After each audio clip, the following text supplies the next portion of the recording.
नमस्कार दोस्तों, मैं हूं वंदना भारती और आप देख रहे हैं कमोडिटी इनसाइट्स। आज है 3 नवंबर इवनिंग एडिशन में। यहाँ पे मुझे कुछ अपडेट्स आपसे शेयर करने हैं।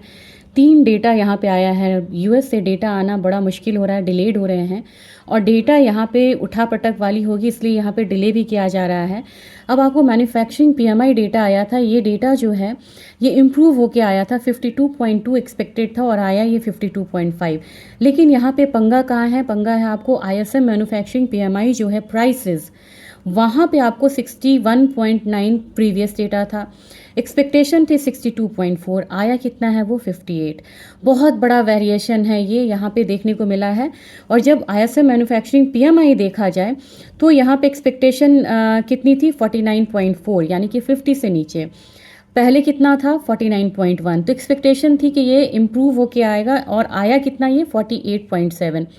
यही कारण है कि मार्केट यहाँ पे गोल्ड जो है, आप कह रहे थे चाइना का न्यूज़ है तो यहाँ पे मार्केट को गिरना चाहिए, मार्केट नहीं गिरे। इंडियन न्यूज़ पे भी मार्केट यहाँ पे नहीं गिरी है और मार्केट जो है अपसाइड मूव कर रही है। अब कहाँ कहाँ रिएक्शंस आए हैं, आपको इंटर मार्केट एनालिसिस की भी यहाँ पे ज़रूरत पड़ेगी।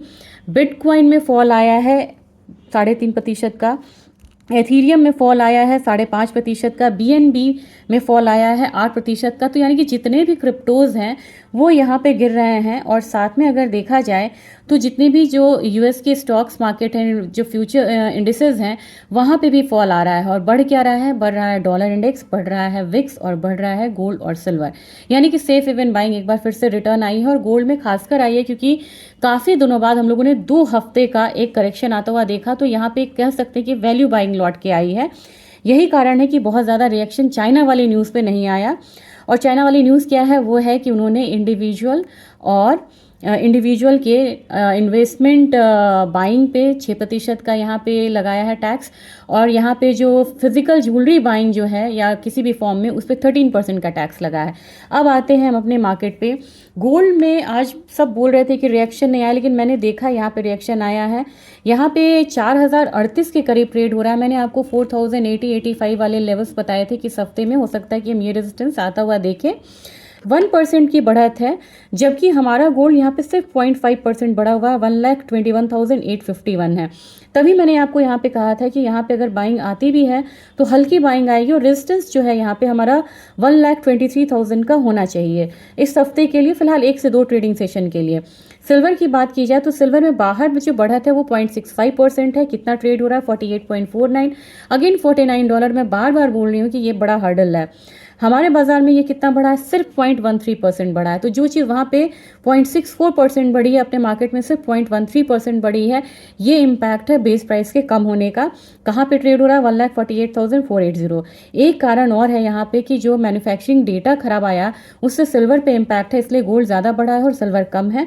तो फिलहाल मुझे लग रहा है कि सिल्वर में एक रेंज हो सकता है 1,50,000 से नीचे 1,47,000 का। लेकिन गोल्ड में थोड़ा सा मुझे लग रहा है कि स्ट्रांग मूवमेंट हो सकती है 1,23,000 तक का। ऑयल का देखा जाए तो डेटा खराब आने से ऑयल में भी यहाँ पे गिरावट आई है। जो बढ़ता हुआ ऑयल था वहाँ पे एक लगाम लगा है और प्राइसेस नीचे 5400 तक आया। लेकिन एक कमोडिटी गिरते पड़ते भाग रही है, ये है नेचुरल गैस। 4.17 के करीब है, थोड़ा सा करेक्ट हुआ है, लेकिन मुझे लग रहा है जब तक $4 से ऊपर है तब तक स्टेबल है। $4.5 मुझे एक्सपेक्टेड है, रेजिस्टेंस है वो 369 अभी आ रहा है। मुझे लग रहा है कि अपसाइड यहाँ पे 400 से लेके 407 होना चाहिए, जो कि 2025 का हायर साइड है। जिंक मैं आपको बार बार बोल रही हूँ, जिंक 305-308 के लिए बढ़ रहा है। एल्यूमिनियम में मुझे लग रहा है कि थोड़ा सा 275 वाला जोन आता हुआ देख सकते हैं। लेकिन कॉपर ने रिएक्शन दिया है कमज़ोर पीएमआई डेटा पे और यहाँ पे एक करेक्शन आया। मुझे लग रहा है कि 1000 इसका साइकोलॉजिकल सपोर्ट है, उससे पहले 1004 है। और अपसाइड आपको पता है कि 1024 या 25 जो है, ये जिसने हाई लगाया है वही इसका रेजिस्टेंस है। तो ये आज का अपडेट था और मुझे लग रहा है कि कौन सी स्ट्रॉन्ग कमोडिटी 2 हो सकती है, ये है जिंक और एल्यूमिनियम। कॉपर थोड़ा सा यहाँ पे डावाडोल होता हुआ लग रहा है। और बुलियन काउंटर में क्या हो सकता है? ये गोल्ड बेहतर परफॉर्म कर सकती है सिल्वर से। और अगर ऑयल और गैस की बात की जाए तो एनजी में ज़्यादा स्ट्रेंथ है as compared to crude oil. ये एक क्रक्स था आज की इवनिंग का। और ये जो वीडियो है बिल्कुल एजुकेशन पर्पस से बनाया जाता है।